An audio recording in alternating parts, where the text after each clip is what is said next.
Bonjour à tous. J'invite aux frères et sœurs qui sont dans le hall à pouvoir rentrer dans la salle principale. On avait dit qu'on allait commencer à 10h, je vois l'horloge. Voilà. On a fait ça exprès pour ceux qui sont arrivés en retard avec leur en moins de sommeil. Voilà. On va leur laisser encore un petit peu de temps pour dire de pouvoir venir. Bonjour à chacun, à chacune, dans le bon nom de notre Seigneur, pour être tous réunis ce dimanche matin, pour lui rendre un culte, une semaine avant Pâques, avant les commémorations, si on peut dire ainsi, la célébration du week-end pascal. Je vous invite à pouvoir vous courber dans la prière et prions tous ensemble. Seigneur, merci pour cette liberté que tu nous donnes d'être rassemblés tous ensemble, Seigneur, ainsi que dans d'autres communautés, à différents moments de la journée, le dimanche ou même le samedi aussi, Seigneur, en tant que disciples du Christ. Merci pour cette chance, merci pour cette opportunité, alors que dans d'autres pays, bien, on entend beaucoup parler de guerre, c'est dans nos médias, et il y a des chrétiens qui souffrent. Nous pensons à tous nos frères et sœurs qui sont dans la difficulté aussi, c'est en ces moments, Seigneur. Merci en tout cas pour cette liberté, d'avoir un gouvernement qui puisse nous donner cette liberté de pouvoir te rendre un culte ce dimanche matin, en toute liberté, de prendre notre voiture, de venir ici, Seigneur. D'avoir aussi un cadre pour nos enfants, nos bébés, nos enfants qui sont à l'école du dimanche dans les sous-sols. Que tu puisses accompagner les moniteurs dans ce qu'ils ont préparé pour eux, et aussi dans le fait de pouvoir leur annoncer la parole. Que tu puisses m'aider, moi, ce dimanche matin, pour présider ce culte, avec mes sœurs qui sont là au niveau du chant, que tu puisses aider aussi et accompagner notre pasteur, Seigneur, à pouvoir apporter la parole. Merci pour tout ce qui est fait pour toi, Seigneur. Amen. Ce dimanche matin, dimanche un petit peu particulier, on n'est pas avec des palmes à crier Hosanna ce dimanche matin, ça a déjà été fait, mais dimanche spécifique, dimanche des rameaux. J'avais envie de vous présenter, hop là, je cherche, mais des représentations aussi par des peintres, il y a aussi par des sculptures, ainsi de suite, mais maintenant on parle beaucoup d'IA. Voilà, on met quelques mots, hop là, ça fait une représentation, mais j'ai voulu voir un petit peu et vous présenter ce que la peinture a représenté ce jour particulier de l'entrée de Jésus à Jérusalem. Je pense que la plupart d'entre nous ont déjà relu ce passage de l'entrée triomphale de Jésus dans Jérusalem, les prophéties qui sont accomplies au travers du fait qu'il soit sur un ânon. Mais voilà, quelques représentations au travers des siècles. Et une première, c'est Pietro Lorenzetti en 1320. Alors on peut voir que Jésus bien blanc avec une auréole, ainsi de suite, que tout le monde est tout beau, ainsi de suite. Voilà, ça reste des représentations aussi par rapport à ce qui avait été mandaté au niveau des peintres. Une autre représentation, toujours un Italien, Giotto, au XIVe siècle, où l'on voit une autre spécificité.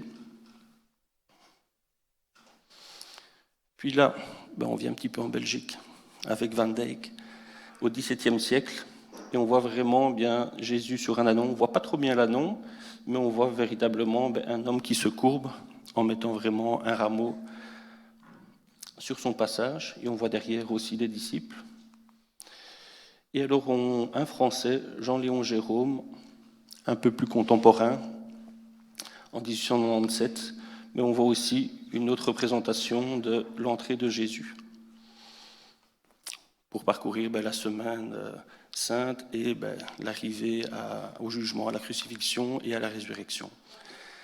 Donc voilà pour ce dimanche matin, quelques petites représentations et une toute dernière pour nos amis qui sont d'Afrique.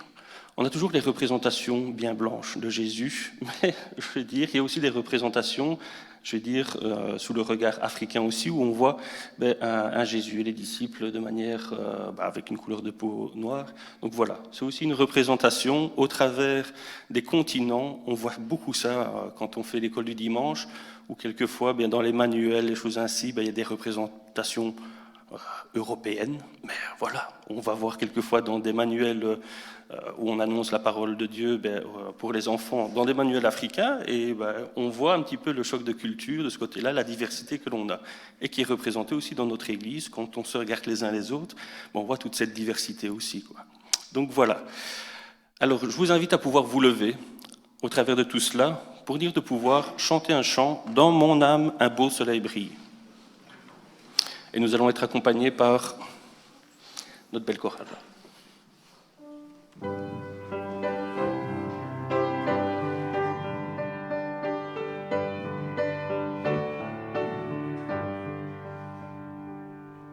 Dans mon âme, un beau soleil brille, son doux et joyeux, répond un éclat qui scintille, c'est le sourire de Dieu.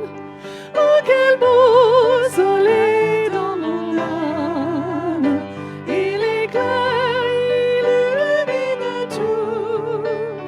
Oh, ses rayons, mon cœur s'enflamme, et je vais chantant partout. Mon cœur était plein de ténèbres, au parut un jour nouveau. Au loin fuyait ombre funèbre, devant un soleil si beau. Oh, quel beau soleil dans mon âme, il éclaire, il illumine tout. À ses rayons, mon cœur s'enflamme, et je vais chantant partout. Mon cœur éclate en louange pour toi le soleil à lui. Je chanterai comme les anges, célébrant Dieu jour et nuit. Oh, quel beau soleil dans mon âme, il éclaire, illumine tout. Et ses rayons, mon cœur s'enflamme, et je vais chantant partout.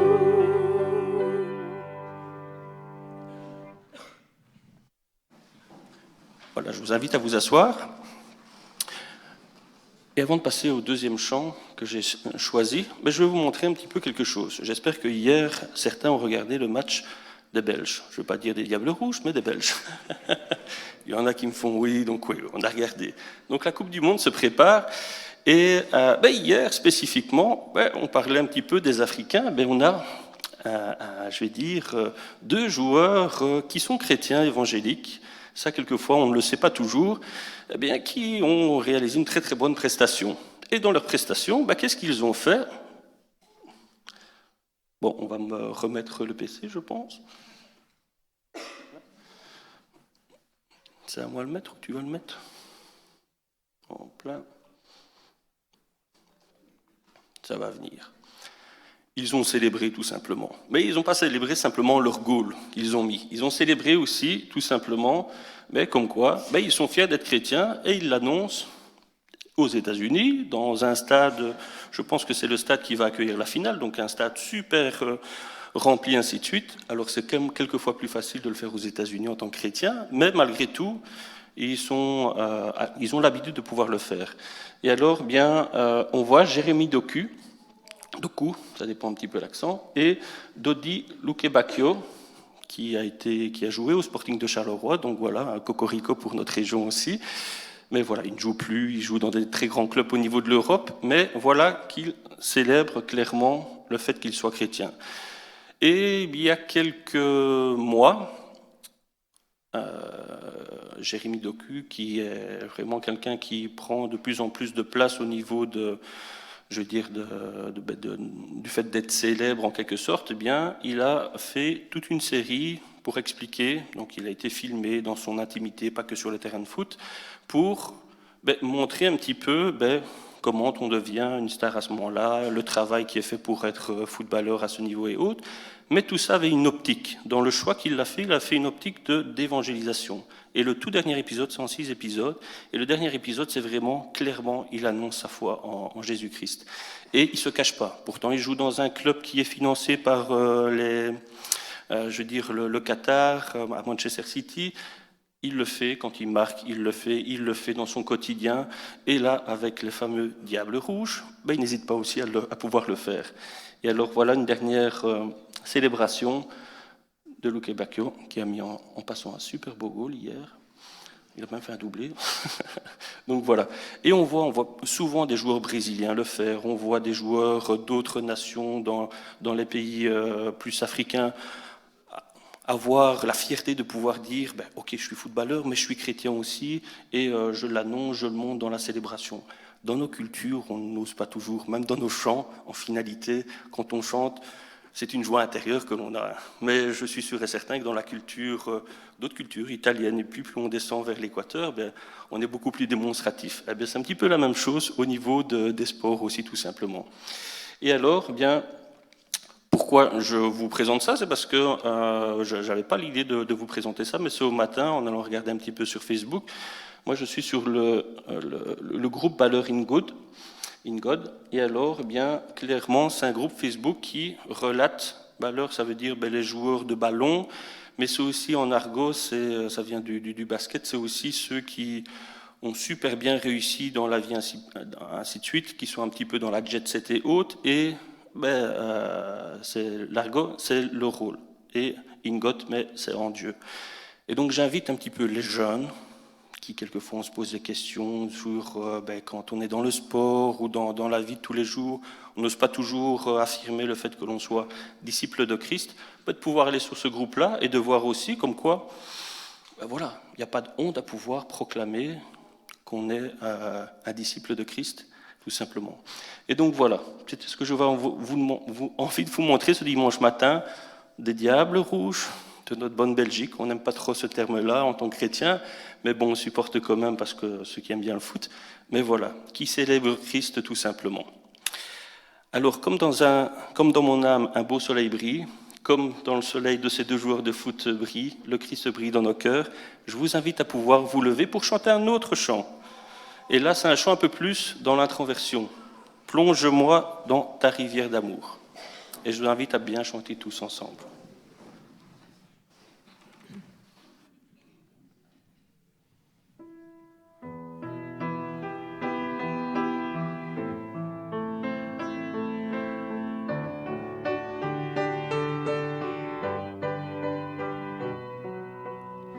Plonge-moi dans ta rivière d'amour, plonge mon esprit dans les profondeurs de ta joie, inonde le désert de mon âme, à la douce pluie du ciel.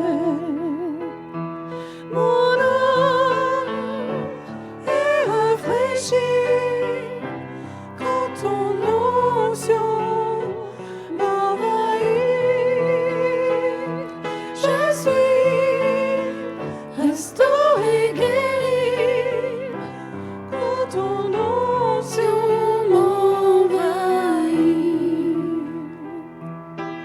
Plonge-moi dans ta rivière d'amour, plonge mon esprit dans les profondeurs de ta joie, inonde le désert de mon âme, à la douce pluie du ciel.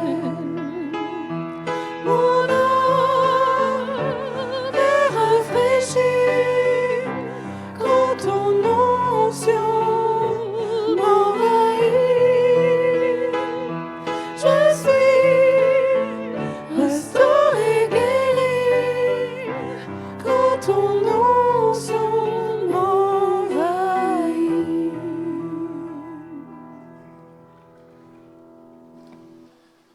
vous invite à prendre place.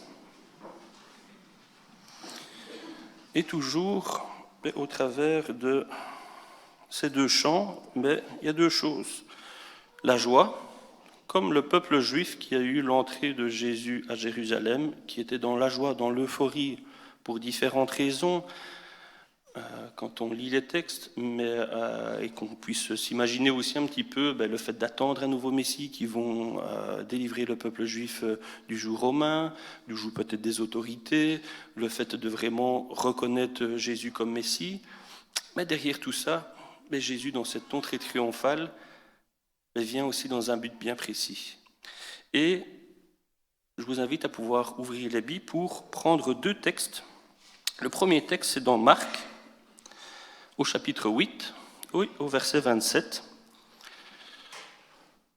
Il a annoncé comme quoi il allait mourir. Et pourtant, on l'accueille de manière triomphale. Et je suis certain que ses disciples derrière, emportés par l'élan, ainsi de suite, ont peut-être oublié ce que Jésus avait annoncé à ses disciples et à quelques-uns aussi. Mais prenons ce texte pour nous rappeler. Marc 8, au chapitre 8 et au verset 27. Jésus annonce sa mort. Et donc là, on est bien avant la Semaine Sainte. Alors, il commença à leur enseigner qu'il fallait que le Fils de l'homme souffre beaucoup, qu'il soit rejeté par les anciens, par les chefs des prêtres et par les spécialistes de la loi, qu'il soit mis à mort et qu'il ressuscite 3 jours après. Il leur disait cela ouvertement. Alors Pierre le prit à part et se mit à le reprendre. Mais Jésus se retourna, regarda ses disciples et réprimanda Pierre en disant « Arrière Satan, car tes pensées ne sont pas les pensées de Dieu, mais celles des hommes. » Puis il appela la foule avec ses disciples et il leur dit « Si quelqu'un veut être mon disciple, qu'il renonce à lui-même, qu'il se charge de sa croix et qu'il me suive. En effet, celui qui voudra sauver sa vie la perdra, mais celui qui la perdra à cause de moi et de la bonne nouvelle la sauvera. Et que servira-t-il à un homme de gagner le monde entier s'il perd son âme? Que donnera un homme en échange de son âme? En effet, celui qui aura honte de moi et de mes paroles au milieu de cette génération adultère et pécheresse, le Fils de l'homme aura aussi honte de lui quand il viendra dans la gloire de son Père avec les saints anges. » Il leur dit encore au chapitre 9, « Je vous le dis en vérité, quelques-uns de ceux qui sont ici ne mourront pas avant d'avoir vu le royaume de Dieu venir avec puissance. » On peut s'arrêter là quelques instants. Je vais vous inviter à pouvoir vous remettre debout pour chanter un autre chant, « Je ne sais pourquoi dans sa grâce ». Donc ceux qui le peuvent, se mettre debout, ceux qui ne le peuvent pas pour des raisons de santé, mais pas de souci à pouvoir rester assis.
Cœur.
Je vous invite à prendre place et reprendre vos Bibles. Et nous allons continuer à l'endroit où nous étions, au chapitre 9, donc dans Marc, chapitre 9, et on reprend à partir du verset 2. Nous allons parler de la transfiguration de Jésus devant certains de ses disciples. 6 jours après, Jésus prit avec lui Pierre, Jacques, Jean, et les conduisit seuls à l'écart sur une haute montagne. Il fut transfiguré devant eux. Ses vêtements devinrent resplendissants et d'une telle blancheur que personne sur la terre ne peut blanchir ainsi. Élie et Moïse lui apparurent, et ils s'entretenaient avec Jésus. Pierre prit la parole et dit à Jésus, « Maître, il est bon que nous soyons ici. Faisons 3 abris, un pour toi, un pour Moïse et un pour Élie. » Ils ne savaient que dire car ils étaient effrayés. Une nuée vint les couvrir et de la nuée sortit une voix. « Celui-ci est mon fils bien-aimé, écoutez-le. » Aussitôt, les disciples regardèrent tout autour et ils ne vinrent que Jésus seul avec eux.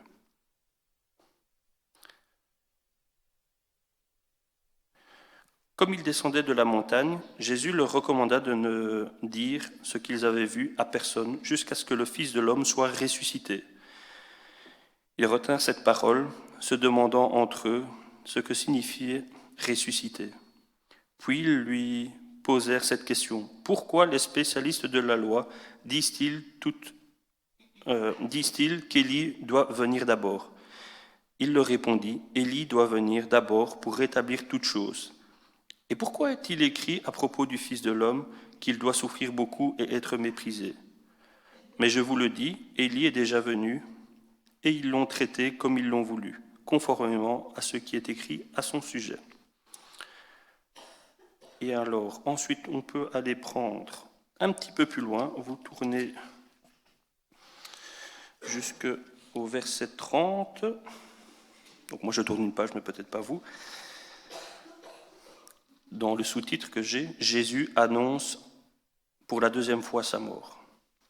Du verset 30 à 32, tout simplement. Ils partirent de là et traversèrent la Galilée. Jésus ne voulait pas qu'on le sache, car il enseignait ses disciples et leur disait « Le Fils de l'homme sera livré entre les mains des hommes.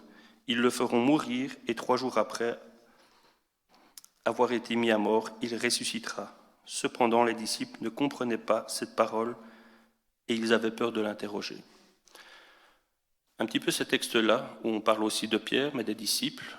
Mais voilà, on est dans le début de la Semaine Sainte, où on est dans l'effervescence, Jésus qui arrive triomphalement à Jérusalem, et il y a une ambivalence aussi, que l'on sait tous en tant que chrétiens, ou en tout cas, peut-être on le découvre, mais on le sait tous, comme quoi on parle d'un Dieu triomphant, mais là, il va à l'abattoir, en quelque sorte. Il va sur la crucifixion. Et il l'a annoncé avant, pas qu'une fois. Il l'a annoncé. Donc, même ses disciples savaient vers quoi il allait. Et pourtant, ils étaient dans le triomphe au moment de cette célébration de l'entrée à Jérusalem.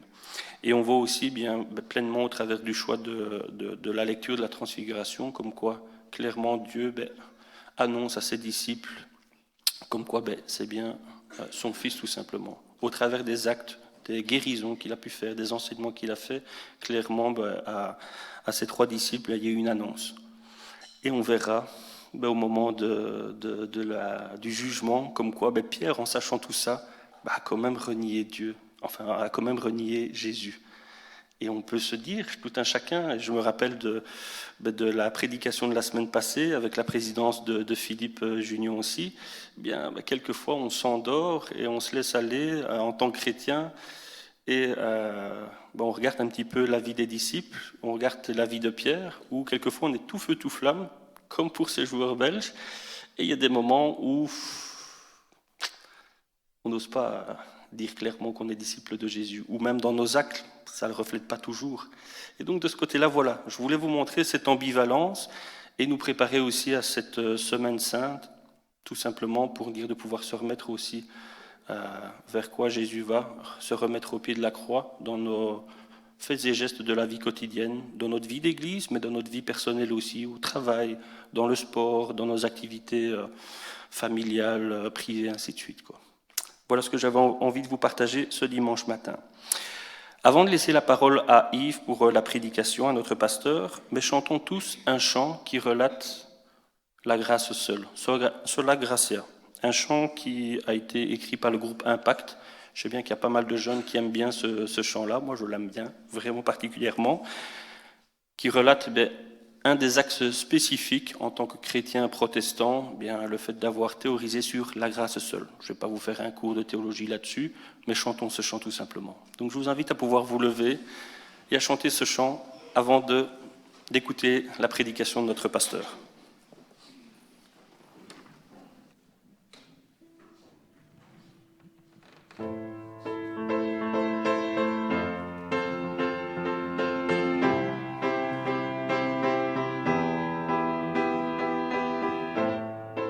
Amour parfait, tu t'es donné à la croix pour tout effacer. De mes péchés, tu t'es chargé sur le bois. C'est par ta grâce seule que je suis pardonné.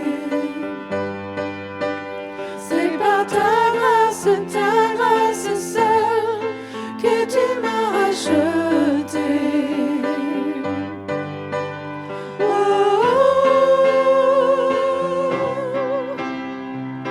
Merci pour la croix, ton amour pour moi.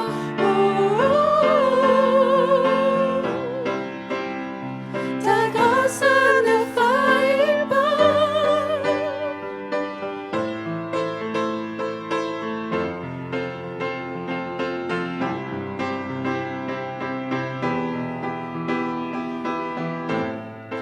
Rien ne pourrait me justifier.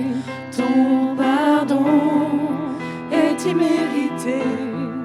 Tous mes efforts ne suffiraient à me sauver. C'est par ta grâce seule que je suis pardonné. C'est par ta grâce seule que tu m'as racheté.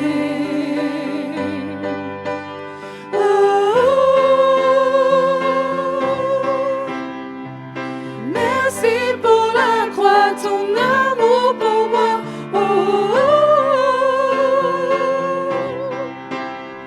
Ta grâce ne faillit pas.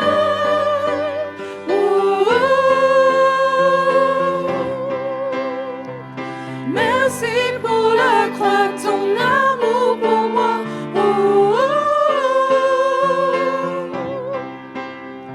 Ta grâce ne faillit pas. Ta grâce justifie, ta grâce m'affranchit, ta grâce purifie, ta grâce m'offre la vie, ta grâce m'a sauvé, ta grâce a pardonné, ta grâce m'a comblé, ta grâce m'a libéré, ta grâce justifie, ta grâce m'affranchit, ta grâce purifie, ta grâce m'offre la vie, ta grâce m'a sauvé, ta grâce a pardonné, ta grâce m'a comblé, ta grâce m'a libéré.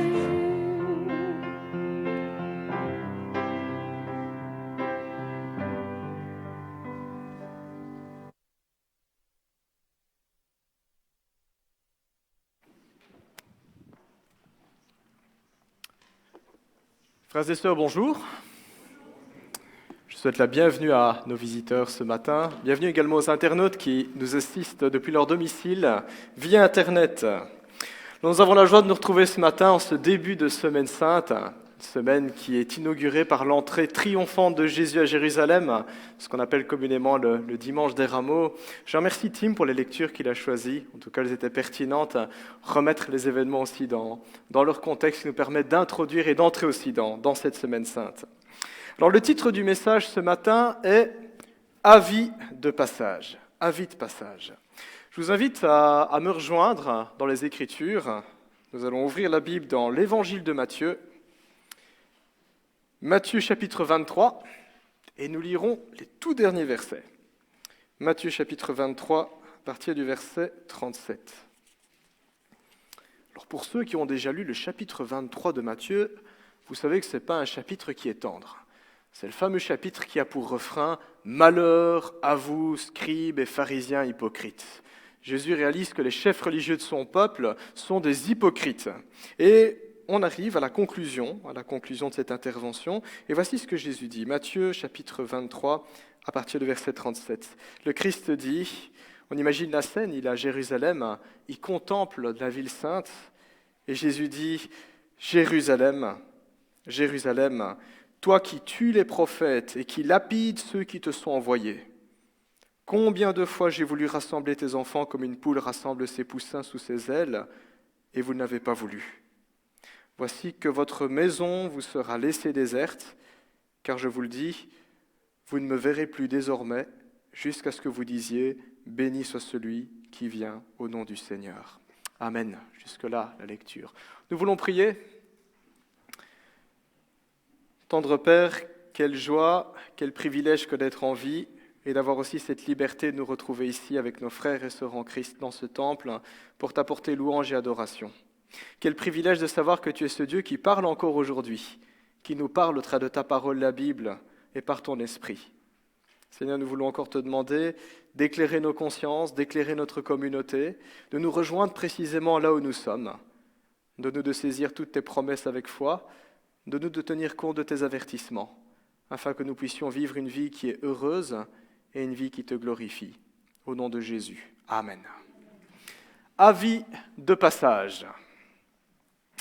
Un jour, un pasteur de passage non loin de la maison d'un de ses paroissiens se dit qu'il avait le temps de faire un petit détour pour lui rendre visite.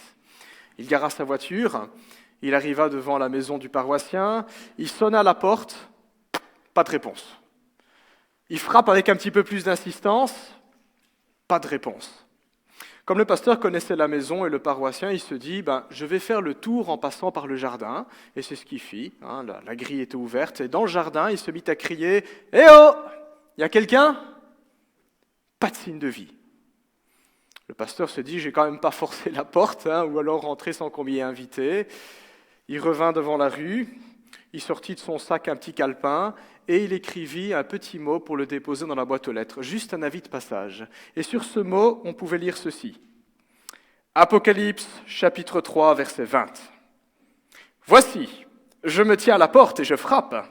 Si quelqu'un entend ma voix et ouvre la porte, j'entrerai chez lui. Chers frères, je suis passé en votre absence, que Dieu vous bénisse. » Dimanche matin, après le culte, le pasteur monta dans son bureau et trouva un petit mot rédigé à la hâte par le paroissien à qui il voulut rendre visite plus tôt dans la semaine. Ce paroissien, tout aussi taquin que son pasteur, lui répondit ceci : « Cher pasteur, mes excuses de ne pas avoir pu vous recevoir. J'étais dans mon bain quand vous êtes passé. Genèse, chapitre 3, verset 10. J'ai entendu ta voix dans le jardin et j'ai eu peur parce que j'étais nu. Alors je me suis caché. À bientôt. » Bon. Il nous est tous déjà arrivé, n'est-ce pas, de rater le passage de quelqu'un qui vient sonner à la porte ou frapper à la porte. Ça nous est tous déjà arrivé, on est aux toilettes, on est occupé, on est dans le jardin et on n'entend pas que quelqu'un frappe ou sonne. Parfois, c'est le livreur qui vient avec un colis que nous attendions depuis des mois. Ça c'est ralent. Parfois, c'est un recommandé avec un accusé de réception. Mais quand on rate ce genre de passage, quand on rate ce genre de visite, ce n'est pas un problème. Voilà, le facteur laisse un petit avis de passage dans la boîte aux lettres. Il suffit de se rendre à la poste et on récupère son colis ou son courrier qui est important. Il n'y a pas de graves conséquences. Mais il y a des visites qu'il ne faut surtout pas manquer. Par exemple, le livreur de pizza. Si vous le manquez, vous êtes mal. Vous aurez l'estomac vide. Parfois, il y a ce vieil ami qui habite à l'étranger et qui, pour une fois, était de passage dans les parages et qui s'est dit, sans prévenir, je vais saluer. Et quand on se rend compte qu'on a raté ce passage-là, c'est triste. On se dit, mince, on s'était plus vu depuis 4-5 ans. Ça peut être le patron de la boîte dans laquelle on a postulé. C'est très rare, hein, mais le PDG qui se dit je vais me déplacer en personne et j'aimerais bien voir où il vit et comment il se comporte. Hein. J'ai connu comme ça quelqu'un, il m'a dit c'est le grand patron de la boîte qui est venu avec un contrat pour me le faire signer. S'il avait loupé ce rendez-vous-là, ce passage, il y aurait eu de graves conséquences. Il était venu avec un CDI et la totale. Mais il s'est dit je me bouge en personne. Je veux voir qui est-ce qui a postulé là chez moi. Si c'est médecin contrôle, il ne faut pas louper, ça peut avoir de graves conséquences aussi. Si c'est l'entrepreneur pour qui on avait demandé un devis pour refaire le toit, les corniches, que sais-je, rater son passage, ça peut avoir des conséquences quand même. Et c'est ce dont il est question en ce début de Semaine Sainte. Le Seigneur Jésus-Christ, le Messie d'Israël, est de passage dans la ville sainte. C'est la toute dernière fois qu'il arpente les rues de la cité sainte, la toute dernière fois qu'il côtoie ses habitants, mais contre toute attente, on manque son passage. On manque son passage. Les gens sont là physiquement, ils sont là physiquement, mais de cœur, ils ne sont pas là. On manque le passage de Jésus-Christ. Les Écritures disent qu'au moment où Jésus franchit les portes de la cité, le cœur de la foule était en fête. On a acclamé Jésus tel un roi, tel un libérateur, tel un sauveur. Tim nous a présenté quelques illustrations.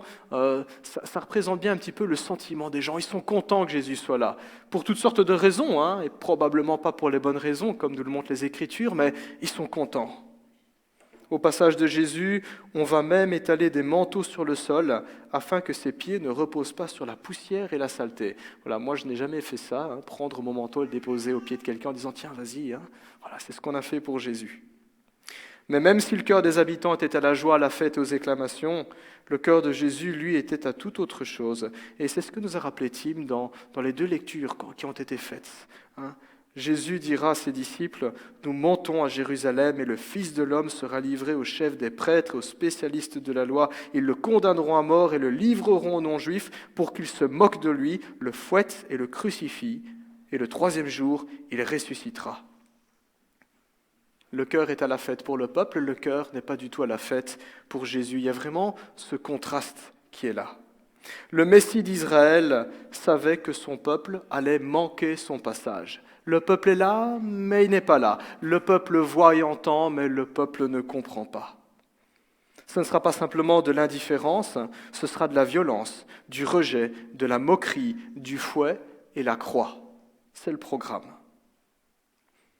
Après avoir franchi les portes de Jérusalem, Jésus se rend au temple. C'était l'endroit le plus important de toute la nation d'Israël. C'était le cœur de la nation, l'endroit où l'Éternel lui-même avait promis de faire établir sa présence. C'était le centre du culte qui lui était dû. Et quand le Christ se rendit au temple, il découvrit un marché aux bestiaux, une foire agricole. Et c'est une corde à la main, lui servant de fouet, qu'il enchâssera les marchands et les changeurs de monnaie. Après cet épisode, Jésus s'efforcera d'enseigner son peuple. Vous avez dans Matthieu 21 et dans Matthieu 28 toute une succession de paraboles où Jésus enseigne le peuple, enseigne la foule. Jésus essaie de dialoguer avec ses chefs religieux, les scribes, les pharisiens, les sadducéens, les différentes factions religieuses qui forment son peuple, mais personne ne l'écoute. On essaie de le prendre au piège. On essaie de se dire « Ah, il nous veut du mal, il triche ». L'accueil enthousiaste que Jésus avait eu n'était en réalité qu'une pure façade hypocrite. En réalité, le cœur d'Israël était loin, très loin de Dieu. Que Jésus passe ou non, ça ne changeait rien à leur cœur. Jésus finira par dénoncer cette hypocrisie, tout le chapitre 23 de Matthieu, mais constatant que personne ne l'écoutait malgré ses avertissements, il prononça la triste lamentation que nous venons juste de lire sur Jérusalem. Il regarde la situation et se dit « Eh bien, on en est là dans mon peuple. On est là dans la ville sainte. On est là dans le temple. » Et Jésus se lamente. C'est, pourrions-nous dire, la vie de passage du Christ, le tout dernier mot qu'il laisse dans la boîte aux lettres. « Vous avez manqué ma visite. » Et ce furent là les dernières paroles publiques de Jésus-Christ pour la ville sainte. Vous pouvez poursuivre dans les évangiles, le Christ n'aura plus aucune parole publique pour Jérusalem. Ce sont ses dernières paroles publiques. La ville du roi David, la ville du grand roi, la ville où l'Éternel avait promis de faire résider sa présence et sa gloire, était devenue la ville qui tuait ceux que Dieu lui envoyait. C'était le déclin de la glorieuse cité de Dieu. Les jours de gloire, de faste et de prospérité étaient bien loin. Et c'est sur cette situation que Jésus pleure, que Jésus se lamente, un petit peu comme d'autres prophètes l'avaient fait avant lui, Ésaïe ou encore Jérémie. Il y a même le texte, les lamentations de Jérémie. Jérémie se lamente devant une Jérusalem qui est dévastée par la guerre, dévastée par les flammes, et le Christ pleure sur Jérusalem parce qu'il sait ce qui va arriver. Son passage, sa présence, ses paroles, ses miracles n'avaient absolument rien changé dans la vie de ses compatriotes. Rien du tout, que du contraire. Lui qui était venu pour apporter la bénédiction, lui qui incarne la bénédiction promise à Abraham à toutes les nations de la terre, prononce, à la fin de ce chapitre 23, un terrible jugement. Et un jugement, si vous regardez bien dans vos Bibles, qui se poursuit tout au long du chapitre 24. On ne va pas lire tout le chapitre 24, mais les maisons d'édition ont mis un titre au chapitre 24. Je vous le lis, juste le titre. « Destruction de Jérusalem et retour du Fils de l'homme ». Dernière parole du Christ. Il était venu apporter la bénédiction et il se lamente et il dit « vous ne voulez pas de la bénédiction, les conséquences seront là ». Autrement dit, nous pourrions dire que le Christ dirait « en raison de votre incrédulité, en raison de votre attitude, en raison de vos cœurs fermés, des heures sombres sont à venir et j'en pleure ». C'est l'état d'esprit du Christ. Il médite sur sa propre mort et il médite sur les conséquences sur le peuple du fait de son rejet. En même temps, l'image que Jésus emploie est aussi pleine de tendresse. Regardons le verset 37. Jésus se décrit comme cherchant à rassembler les siens sous son aile. Voilà, il se dit, je suis un petit peu comme une poule qui veut rassembler ses poussins. Ça vient là la fameuse expression comme une mère poule, être aux petits soins. C'est ce que Jésus dit. J'aurais voulu tellement être aux petits soins, j'aurais voulu tellement vous rassembler, mais Jésus poursuit en disant, vous ne l'avez pas voulu, vous ne l'avez pas voulu. Ici, Jésus prend l'image d'une mère poule qui veille sur les poussins. Ailleurs, l'Éternel se décrit comme un aigle. Un aigle, ça a quand même plus de prestance qu'un poulet, on est d'accord. Ailleurs, Dieu se décrit comme un aigle qui déploie ses ailes pour rattraper au vol ses petits. Alors pour ceux qui ne comprennent pas cette image, quand Dieu se décrit comme nous invitant à nous réfugier sous son plumage, comme un aigle qui veille sur ses petits, eh bien vous devez savoir que quand les aiglons, c'est-à-dire les petits de l'aigle, doivent apprendre à voler, l'expérience est assez brutale. Les parents les poussent hors du nid, au bord de la falaise. Et donc le petit aiglon qui ne sait pas voler, il tombe dans le vide. Et les parents aigles, ils volent en piqué, ils déploient leurs ailes et le rattrapent en plein vol, et puis ils le ramènent au nid et répètent l'expérience jusqu'à ce que le petit aiglon devienne un aigle et sache voler. C'est assez traumatisant pour apprendre à voler, c'est comme lancer un enfant dans une piscine en disant « vas-y nage », assez traumatisant, mais de la même manière, ça nous montre que le passage de Jésus-Christ dans notre vie peut être tout aussi renversant que de se voir pousser hors du nid. Il y a ce côté inconfortable quand Jésus dit « suis-moi », assez inconfortable. Mais c'est à cette seule condition que nous grandissons. C'est à cette seule condition qu'en tant que chrétiens, en tant qu'Église, nous apprenons à déployer nos ailes. Et c'est à cette seule condition que nous pouvons goûter aussi à sa tendresse et à sa protection. Lui qui, en plein vol, nous rattrape toujours. On n'est pas appelé à rester dans le nid.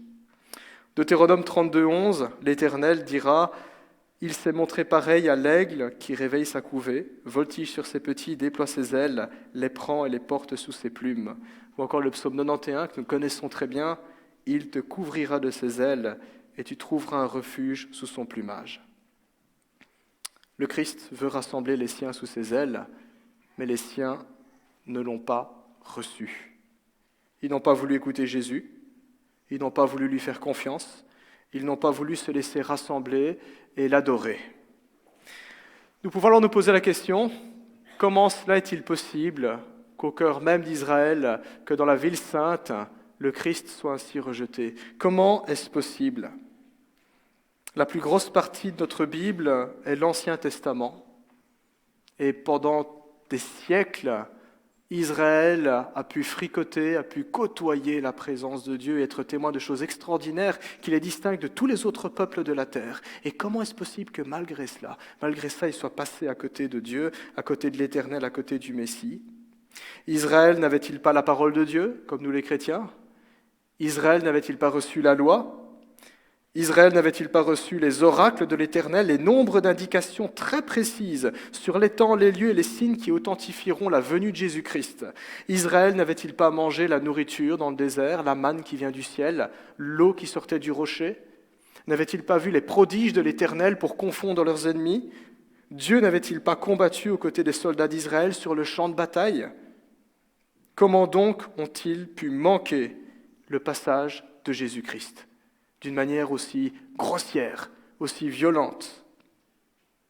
Le Christ qui a pourtant ressuscité à leurs yeux Lazare de Béthanie, quelques jours avant d'entrer à Jérusalem, lui qui a ressuscité devant tout le monde la fille de Jaïrus et le fils d'une pauvre veuve dans le village de Naïn, sans compter tous les autres miracles que le Christ a faits, montrant à tous qu'il est la source de la vie, plus fort que la mort, digne de confiance, digne d'être écouté, digne d'être adoré, véritable Dieu, Emmanuel, Dieu parmi nous, Dieu parmi son peuple.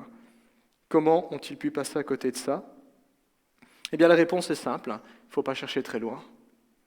Israël n'a pas voulu de Jésus-Christ pour la même raison qu'aujourd'hui encore nous ne voulons pas de Jésus-Christ, et cela, peu importe ce que Jésus-Christ dit et fait, pour les mêmes raisons.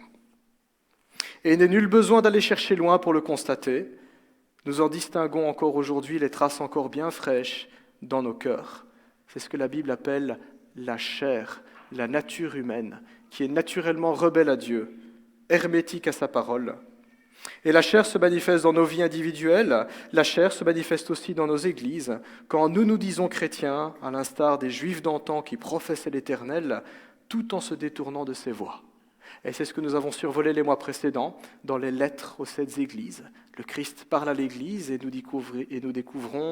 y découvrons des choses pas très chrétiennes qui se posent, qui se placent, qui se déroulent dans des églises chrétiennes. Le rejet de Dieu est une vieille rengaine qui revient à chaque génération et qui, dans le peuple de Dieu, se couvre d'un vernis de religiosité et de respectabilité. C'est horrible, c'est pire, c'est hypocrite. D'où ce chapitre de Matthieu 23, où le Christ dira « Mais malheur à vous, pharisiens hypocrites et scribes », et cette lamentation.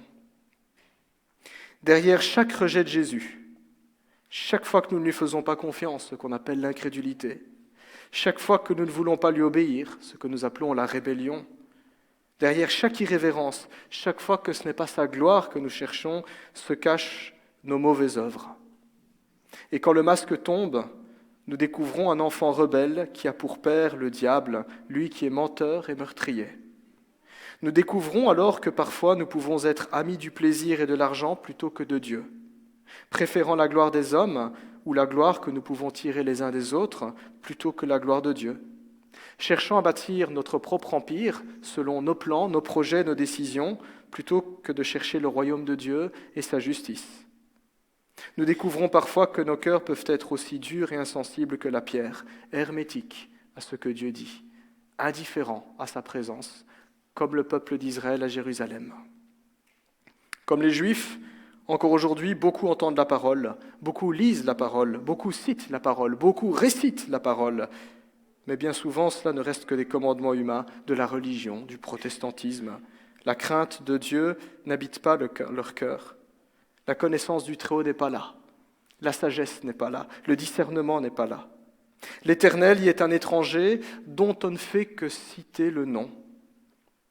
Et nous devons encore le redire, est chrétien non pas celui qui en pratique les rites, est chrétien celui qui accueille le Seigneur Jésus-Christ dans sa vie, dans une humble démarche de foi, de repentance et qui le suit fidèlement.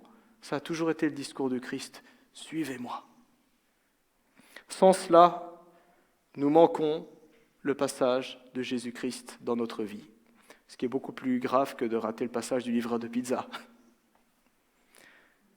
Quand cela se produit, nous sommes misérables. Nous sommes misérables pas au sens détestable, mais au sens c'est triste. C'est triste. Si près de la lumière, et pourtant toujours dans les ténèbres, à 2 doigts de la vie, et pourtant spirituellement mort. Et il y en a beaucoup comme ça, qui un jour devant le Seigneur comparaîtront en disant « Mais Seigneur, j'étais à l'église, Seigneur, j'avais une Bible, Seigneur, je suis passé par les eaux du baptême, Seigneur, Seigneur, comme dans le sermon sur la montagne, n'avons-nous pas prophétisé, n'avons-nous pas chassé des démons, n'avons-nous pas fait des miracles ?» Et le Christ dira « Je ne vous connais pas. Éloignez-vous de moi, vous tous qui commettez l'iniquité, vous qui n'écoutez pas ma parole, vous qui êtes passés à côté quand j'étais là, quand j'ai parlé. Voilà ce dont il est question dans ce passage. Jésus pleure sur l'état du cœur rebelle. Jésus pleure sur cette folie, sur cet aveuglement. L'homme perdu qui choisit de continuer à se perdre. Comment est-ce possible ? On lui dit « mais tu es en train de te perdre » et il dit « ça me va bien ». L'homme perdu qui, dans sa perdition, se construit ses propres illusions de salut. C'est comme être dans un trou, il y a quelqu'un qui veut nous sortir du trou, et on se dit « ah bah non, au final, je suis bien ici. Je vais aménager même le salon et le canapé. » Mais ça reste un trou. Ça reste un trou. Dieu se lamente du terrible sort qui attend ceux qui se perdent, parce que ce n'est pas dans la volonté de Dieu que nous nous perdions. Dieu n'a aucun plaisir à voir le méchant périr à cause de sa méchanceté. Mais malheureusement, nous ne serons pas tous sauvés. Tous les méchants ne seront pas sauvés. L'apôtre Paul reviendra aussi sur ce thème. S'adressant à ses compatriotes juifs, il dira dans Romains 9,6 « Tous ceux qui sont issus d'Israël ne sont pas Israël, dira-t-il. » Parce que les Juifs pensaient que le fait de faire partie du groupe était une garantie de salut. Paul leur dira « Non les amis, ça ne marche pas comme ça. C'est par la foi qu'on est sauvé. C'est par la grâce. C'est par le Christ. » Conformément aux Écritures, pour la gloire de Dieu. Ce n'est pas le simple fait de dire « je fais partie de cette nation, je fais partie de ce groupe », simplement non. Tous ceux qui sont issus d'Israël ne sont pas Israël. Pour nous, chrétiens, il ne suffit pas de se réclamer du Christ en criant « Seigneur, Seigneur », mais encore faut-il recevoir sa parole et la mettre en pratique. Ainsi, Jésus clôture sa lamentation en disant que la maison d'Israël sera laissée déserte. Ça, c'est terrible. C'est terrible. Quand Dieu dit « cette maison-là sera laissée déserte », sous-entendu « abandonnée par Dieu ». Ça fait écho à ce que nous trouvons dans le livre d'Ézéchiel. Quand vous regardez tout à la fin, où à un moment donné, il y a la description du temple, le temple de Dieu, mais vous avez un moment donné où la gloire du temple, la gloire de l'Éternel quitte le temple, la désolation. Ce thème revient dans l'Apocalypse, où quand Christ parle aux sept églises, il dira « repens-toi ou j'ôterai mon chandelier ». C'est une expression pour dire que Dieu peut décider, entre guillemets, de désacraliser une église, de dire « ce n'est pas mon église ». Elle en a la forme, elle en a le discours, elle en a les apparences, mais le cœur n'y est plus. La ville sainte, Jérusalem, son temple, son culte, seront délaissés et abandonnés par l'Éternel pour être livrés aux mains des nations. Et c'est ce qui s'est passé en l'an 70. En l'an 70, le général Titus, à la tête d'une armée, a détruit la ville de Jérusalem et incendié son temple et a expulsé tous les Juifs de leur terre natale. Et même si depuis 1948, les Juifs sont de retour chez eux, ils ne sont plus que l'ombre de ce qu'ils furent jadis, en raison de leur incrédulité. Mais ce jugement ne perdurera pas. Et c'est ça aussi qui est extraordinaire dans la lamentation du Christ. Il y a aussi l'espoir. L'espoir. Ce jugement ne perdurera pas, dit Jésus, jusqu'à ce qu'ils disent de tout leur cœur, verset 39, « Béni soit celui qui vient au nom du Seigneur ». Ainsi, quand Jésus-Christ reviendra, tout œil le verra, même ceux qui l'ont transpercé, dit l'Écriture. Tout genou fléchira, toute langue confessera qu'il est Dieu, et en ce jour, comme le dira l'apôtre Paul, tout Israël sera sauvé. La Semaine sainte s'ouvre ainsi sur cette lamentation et sur ce contraste. Un peuple qui fait la fête et qui acclame le Christ quand il rentre, sans même comprendre qui il est et ce qu'il vient apporter. Et un Christ qui médite sur sa propre mort à la croix. Un Christ qui voit l'avenir et qui comprend les conséquences du choix de ne pas l'accepter, qui sait que cette ville qu'il est en train de visiter bientôt ne sera plus. La Semaine sainte s'ouvre par une lamentation qui laisse entrevoir la tendresse de Dieu, celui qui veut que nous trouvions refuge sous son aile, mais aussi la sévérité. On trouve dans sa lamentation la grâce gratuite, belle. Ce ne sont pas nos forces et nos efforts, c'est les forces et les efforts illimités de notre Dieu, mais aussi son jugement terrible, implacable, juste. Dans cette lamentation, nous retrouvons le reflet du cœur humain, incrédule, rebelle, orgueilleux, et du cœur de Dieu, amour, celui qui veut nous rassembler. C'est sur ce tableau que Jésus entamera la dernière ligne droite qui le conduira à la croix, comme nous le méditerons vendredi soir ici au Temple, un chemin qui le conduira à la croix pour sauver son peuple de ses péchés. Puisse ainsi le Seigneur nous donner de considérer cela, de ne jamais être l'objet d'une telle lamentation pour avoir raté son passage. Car encore aujourd'hui, le Seigneur Jésus-Christ nous visite. Encore aujourd'hui, le Seigneur Jésus-Christ est présent et agit dans notre vie. Puissions-nous ne jamais devoir nous dire un jour, c'est trop tard, j'ai raté l'occasion. Que le Seigneur nous donne de discerner, que le Seigneur nous donne d'être présent au rendez-vous. Que Dieu vous bénisse. Amen. Je vous invite à prier. Te disons merci pour ta parole, la Bible, Seigneur. Et alors que nous commémorons la Semaine Sainte, alors Seigneur Dieu, que nous prenons conscience que cette semaine nous conduit à la croix, au tombeau et à la résurrection, nous voulons, Seigneur Dieu, t'acclamer et nous réjouir de ta présence dans notre vie. Nous ne voulons pas, Seigneur Dieu, nous réjouir et t'acclamer comme l'ont fait les habitants de Jérusalem, mais nous voulons le faire en tant que tes enfants, ceux que tu as sauvés, ceux que tu as rassemblés, ceux que tu t'es attachés, Seigneur, et sur qui tu as inscrit ton nom au plus profond de leur cœur. Seigneur, nous voulons te rendre gloire et nous voulons te demander de nous accorder du discernement. Que nous n'ayons jamais à passer à côté, Seigneur Dieu, de ta présence dans nos vies. Que nous n'ayons jamais à manquer le rendez-vous, Seigneur Dieu, de tout ce que tu inities, de tout ce que tu prépares pour nous. Nous te disons merci parce que tu es ce Dieu qui rend visite. Tu es ce Dieu qui aime. Tu es ce Dieu qui parle.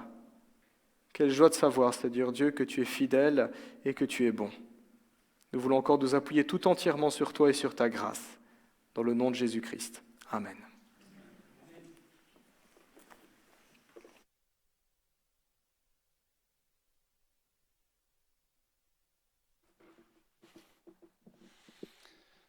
Merci Anne. Merci à notre pasteur pour cette prédication vivifiante. On ne s'est pas concerté avec Yves cette semaine pour la préparation. On se doutait qu'on prépare Pâques, donc on allait parler de ces choses-là. Mais voilà, de ce côté-là, merci pour ta prédication qui peut nous aider tout un chacun à nous remettre aussi durant cette semaine vis-à-vis de tous les épisodes qu'il y a eu, qui sont riches dans les évangiles. On parle richement de cette semaine-là, dans les différents évangiles. Donc j'invite tout un chacun à pouvoir repartir à la lecture durant cette semaine, même à d'autres moments aussi. Mais voilà, spécifiquement cette semaine, pour se préparer aussi au week-end prochain. Je vais appeler Nunzio pour l'offrande. Et je vous invite tout un chacun à pouvoir vous lever pour chanter un chant « Réjouis-toi ». Chrétien, réjouis-toi, le numéro 341, où nous pouvons louer le Seigneur avec nos offrandes. Toujours un petit peu dans ces lectures, on prend quelquefois au travers de l'offrande l'une ou l'autre lecture pour présenter comme quoi il y a une libéralité à pouvoir honorer le Seigneur avec nos biens. Il y a aussi le fait de pouvoir l'honorer en étant actif au sein de l'Église, mais il y a une chose particulière au niveau de l'offrande. Et je vous la lis, c'est 2-3 versets dans Luc au chapitre 21. Et j'étais surpris moi-même en relisant que ça apparaissait à ce moment-là. Jésus leva les yeux et vit les riches qui mettaient leur offrande dans le tronc. Il vit aussi une pauvre veuve qui mettait 2 petites pièces. Alors il dit, « Je vous le dis en vérité, cette pauvre veuve a mis plus que tous les autres, car eux tous ont pris de leur superflu pour mettre des offrandes à Dieu dans le tronc. Mais elle a mis de son nécessaire, tout ce qu'elle avait pour vivre. » J'étais surpris de retrouver ça dans ces épisodes, on va dire, de la vie du Christ, à ce moment-là spécifiquement. Un rappel pour tout un chacun, l'offrande que nous donnons en toute libéralité. Il n'y a pas de contrôle dans l'Église, savoir si l'un donne plus que l'autre ou autre. On a présenté à l'Assemblée générale un petit peu le nécessaire, que chacun le fasse en toute liberté. Il y a la possibilité de pouvoir le faire sur le compte, dans l'offrande qui passe chaque dimanche matin, mais on se pose toujours la question un petit peu à quoi peuvent servir ces offrandes. Le service pastoral, les différentes activités dans l'Église, le fait d'avoir un beau temple aussi, le fait de pouvoir aider des frères et sœurs qui sont dans le besoin aussi, le fait d'être une communauté. On a une assemblée générale tout à l'heure, c'est aussi ça, le fait de pouvoir mutualiser un petit peu tout ce que chacun peut avoir, suivant les moyens de tout un chacun aussi. Donc voilà, j'invite Nunzio à pouvoir passer pour l'offrande et de chanter tous ensemble au travers de cela, chrétien, réjouis-toi.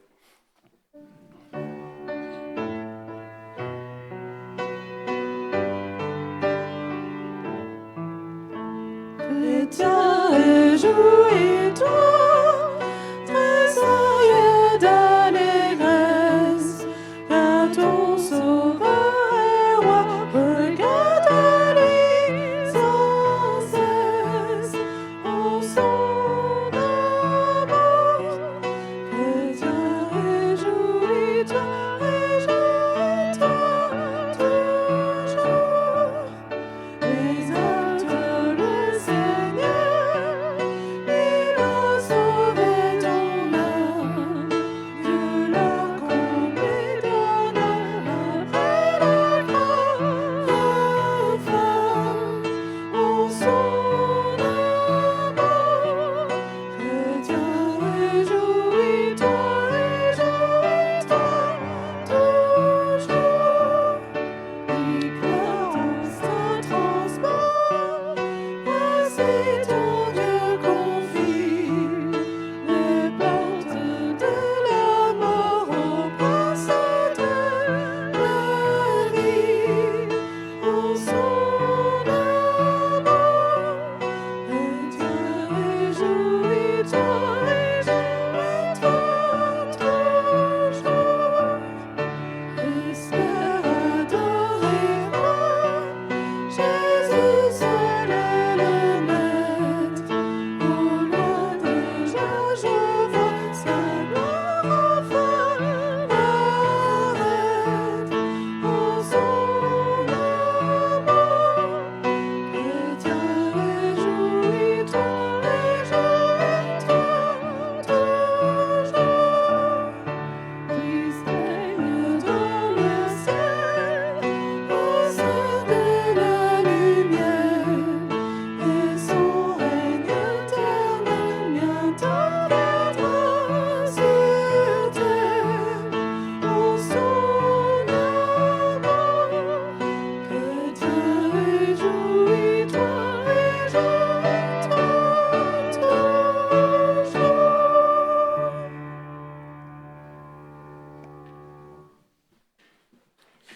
Voilà, je vous invite à nous courber dans la prière pour remettre les offrandes de ce matin dans les mains de notre Seigneur.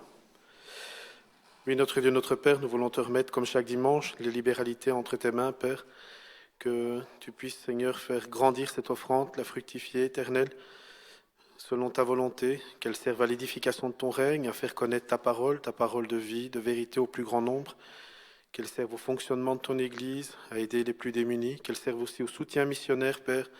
C'est ce que tu nous demandes, Éternel, à travers les Écritures. Merci, Seigneur, de nous donner à chacun un cœur de partage, Père. Nous voulons aussi nous rappeler, Seigneur, comme chaque dimanche, que sous nos contrées, tu nous donnes l'abondance, Père. Et merci, Seigneur, de nous donner, Seigneur, ce que le cœur a choisi de donner pour aider ceux qui en ont le plus besoin. Que toute la gloire, Père, te revienne. Dans le nom de Jésus, nous te le demandons. Amen.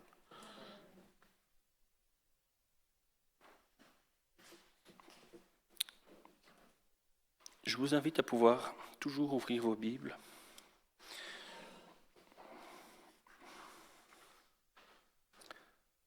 Dans l'évangile de Luc, je reprends là.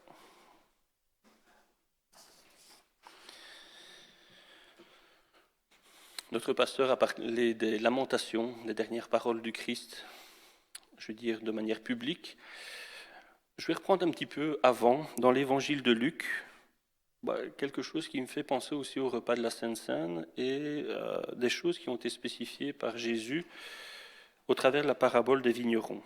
Alors c'est dans Luc au chapitre 20 et qui reprend encore dans les épisodes de la préparation à l'épisode de la croix et de la résurrection, mais encore une parole au travers d'une parabole des vignerons, de ce que Jésus allait accomplir et des remontrances aussi vis-à-vis des chefs religieux qu'il a eus. Et donc au verset 9, donc Luc chapitre 20, verset 9, « Il se mit ensuite à dire cette parabole au peuple. Un homme planta une vigne, la loua à des vignerons et quitta pour longtemps le pays. Le moment venu, il envoya un serviteur vers les vignerons pour qu'il lui donne sa part de récolte de la vigne. Mais les vignerons le battirent et le renvoyèrent les mains vides. Il envoya encore un autre serviteur. Ils le battirent aussi, l'insultèrent et le renvoyèrent les mains vides. Il en renvoya encore un troisième, mais ils le blessèrent aussi et le chassèrent. Le maître de la vigne se dit alors, mais que faire ? J'enverrai bien mon fils bien-aimé. Peut-être en le voyant auront-ils du respect pour lui. Mais quand les vignerons le virent, ils raisonnèrent entre eux et dirent, voilà l'héritier, tuons-le, afin que l'héritage soit à nous. Ils le jetèrent hors de la vigne et le tuèrent. Maintenant, que leur fera donc le maître de la vigne ? Il viendra, fera mourir ses vignerons et donnera la vigne à d'autres. Petit aparté, après je vais reprendre. Jésus parle aux chefs religieux, aux chefs d'Israël, en spécifiant ça. C'est pas simplement nous, on le lit, on dit ouais, ok, on comprend ça, ainsi de suite. Là, clairement, il marque son autorité et il spécifie comme quoi aux chefs religieux, l'issue qu'il va avoir, qu'il le sait très bien. En continuant, en entendant cela, ils dirent certainement pas. Mais Jésus jeta les regards sur eux et dit, que signifie donc ce qui est écrit ? La pierre qu'ont rejetée ceux qui construisaient est devenue la pierre angulaire. Toute personne qui tombera sur cette pierre s'y brisera, et celui sur qui elle tombera sera écrasé. Les chefs des prêtres et des spécialistes de la loi cherchèrent à l'arrêter au moment même, mais ils redoutaient les réactions du peuple. Ils avaient compris que c'était pour eux que Jésus avait dit cette parole. Pour préparer le repas de la Sainte Seine, remettons dans le contexte aussi ce repas, quand nous buvons le vin, mais nous commémorons le sang qui a coulé sur la croix. Quand nous mangeons le pain, mais c'est le corps du Christ qui est meurtri, qui a été meurtri sur la croix. Mais avant cela, il y a eu des épisodes de courage de la part de Jésus, qui s'est fait homme, qui a pris courage à pouvoir affronter aussi les chefs religieux, affronter l'incrédulité de ses disciples, comme on l'a vu avec Pierre. On emploie le mot Satan dans une des précédentes lectures, qu'il dit à quelqu'un qu'il aimait véritablement, mais qu'il lui dit en reproche. Que chacun devant cette parabole puisse réfléchir comment nous nous plaçons aussi vis-à-vis de Christ dans nos vies de chaque jour. Comme Yves nous l'a spécifié au travers de la prédication et comme nous le relatons, je ne vais pas dire quotidiennement, mais chaque dimanche, chaque moment d'étude aussi. On doit avoir tout un chacun un travail à faire aussi, de se remettre toujours devant la croix, devant ce repas. Pour moi, en tant que président, quand je préside le culte, c'est jamais un moment facile de pouvoir être devant vous là à ce moment-ci. D'autres moments, de présenter les chants hautes, c'est pas si difficile, mais ça ici, il y a une responsabilité importante. Et tout un chacun d'être placé quand on prend le repas du Seigneur, c'est pas qu'on devient un super-héros, mais il y a une responsabilité vis-à-vis de cela. On va prendre un moment en Église à pouvoir prier courtement, que chacun, s'il a quelque chose sur le cœur, de pouvoir prier à haute voix ou prier intérieurement. On va avoir un moment de silence pendant 5 minutes et puis je terminerai par la prière et nous prendrons après le repas de la Sainte Seine. J'invite à tout un chacun qui a envie de prier à pouvoir prier oralement et que tout un chacun puisse prier intérieurement aussi au travers de ce repas, de ce que l'on a spécifié ce dimanche matin.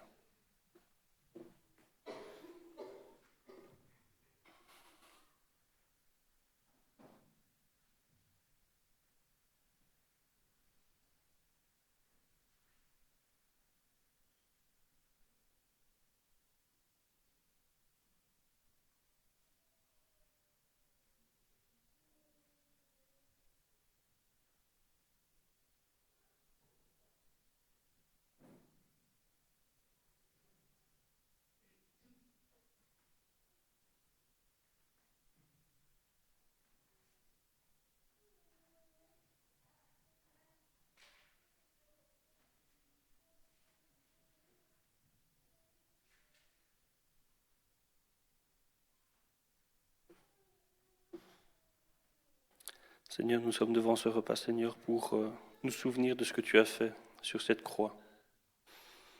Nous lisons la parole, nous allons commémorer la semaine prochaine aussi, avec le Vendredi Saint et les autres jours, mais ce que tu as fait pour nous sur cette croix, sur cette terre.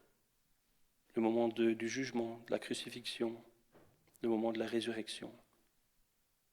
Il y a à la fois de la tristesse, mais à la fois de la joie par rapport à ce que tu as fait pour nous. Et que chacun d'entre nous puisse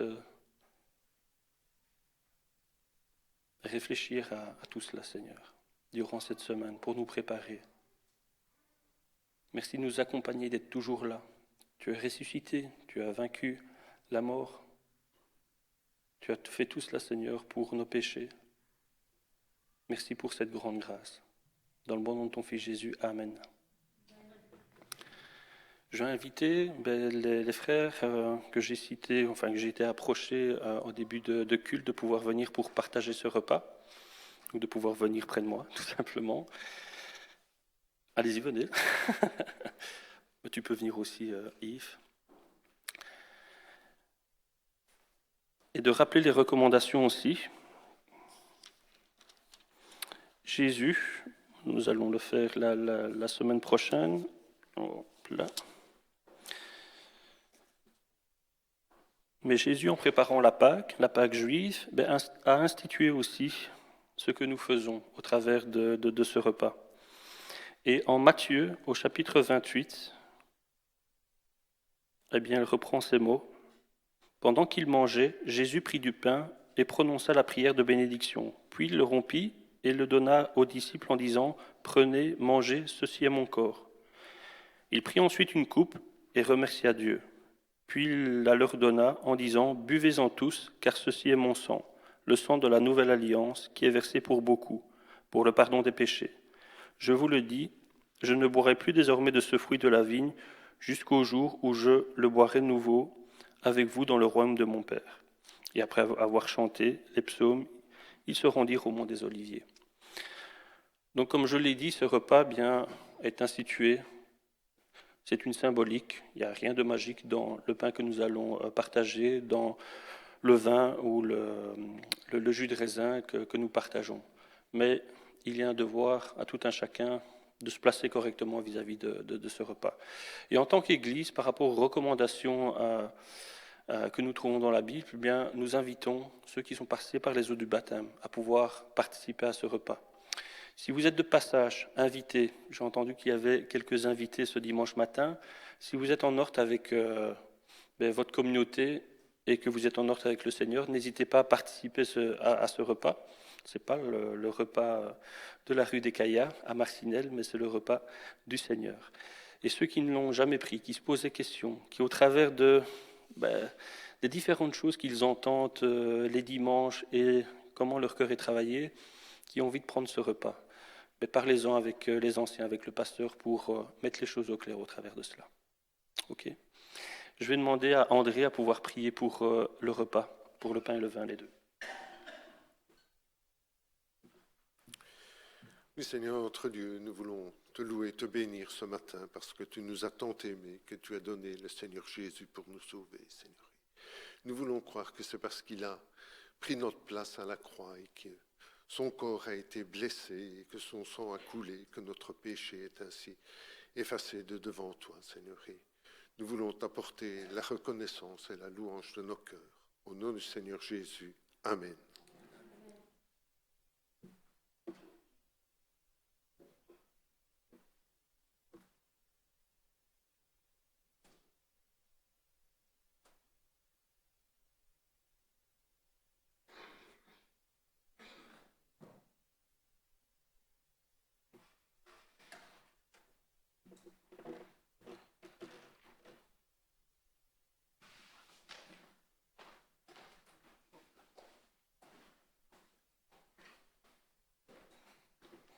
Oui, ceux qui veulent participer peuvent se lever.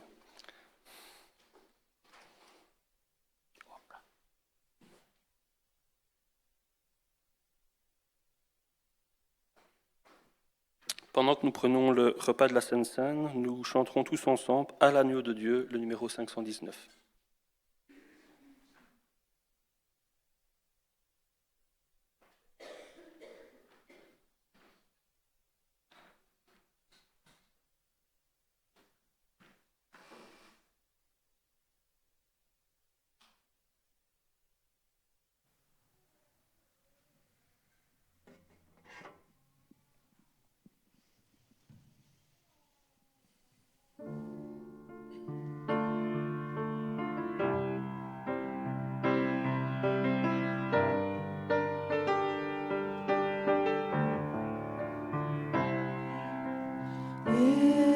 élevé à la droite de Dieu, couronné de 1000 couronnes, tu resplendis comme un soleil radieux.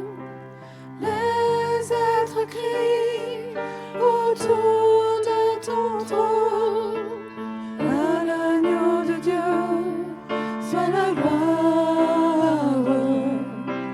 À l'agneau de Dieu la victoire. À l'agneau de Dieu soit le règne pour tous les siècles. Amen. L'Esprit Saint et l'épouse fidèle disent bien, c'est leur cœur qui appelle. Viens Jésus, toi l'époux bien-aimé, tous tes élus ne cessent de chanter. À l'agneau de Dieu soit la gloire.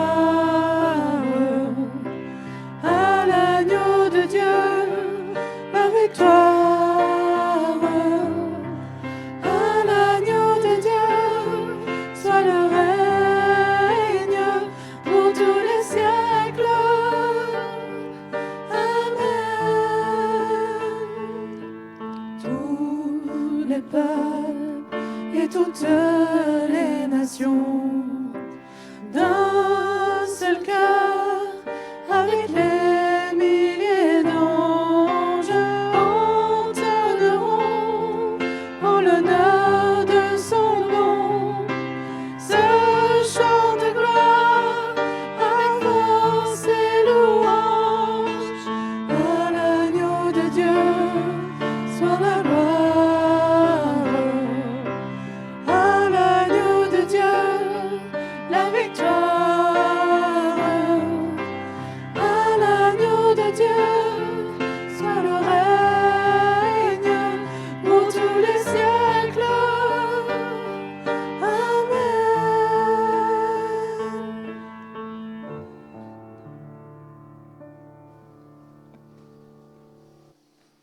Père Céleste, nous te remercions, Seigneur, pour cet instant. Commémoration.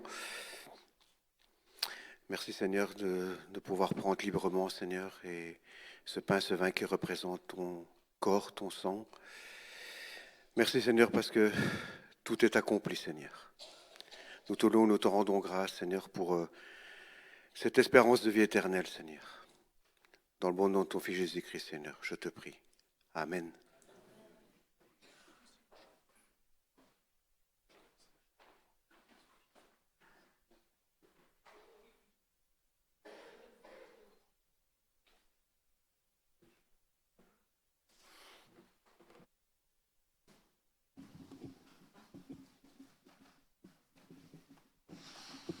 Mais je vais inviter notre pasteur à pouvoir venir pour les annonces, tout simplement.